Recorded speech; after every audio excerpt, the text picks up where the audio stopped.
அந்த 1 இயர் இவன் ரொம்ப கஷ்டப்பட்டு எனக்காகவே அவன் தினம் நான் எல்லாத்துலயும் பிளாக் பண்ணிருப்பேன். மெயில்ல மெசேஜ் பண்ணுவான், கூகுள் பிளேல மெசேஜ் பண்ணுவான், எல்லா சோர்ஸ்லயுமே அவன் எனக்காக மெசேஜ் பண்ணான்.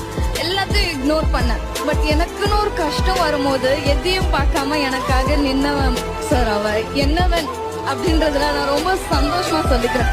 இப்ப எனக்கு யார் வேணும்னு கேட்டா, என் அப்பா வேணுமா, என் அம்மா வேணுமா, இந்த உலகத்துல உனக்கு யார் வேணுமான்னு கேட்டாலும் யாருமே வேண்டாம். இவன 7 ஜென்மமும் என்கிட்ட கொடுங்க, புருஷனா வேண்டாம், என் குழந்தையா. I will take her like my baby, sir. I love you so much and I'm sorry for everything, Patu. நான் இதுக்கு ஒரு சாரி நான் சொன்னதில்ல, but I'm sorry for everything. உன்னை ஹர்ட் பண்ணதுக்காகட்டும், உன்னை விட்டு கொடுத்ததுக்காகட்டும் I'm sorry. பட் இது மேல நான் ரொம்ப நல்லா பாத்துப்பேன். நீ என்ன பாத்துக்கிறியான்றது எனக்கு பிரச்சனை இல்ல. நான் உன்னை குழந்தை மாதிரி பாத்துக்கிறேன், உன்னை ராஜா மாதிரி நான் பாத்துக்கிறேன். என் கூட எப்பயுமே இரு.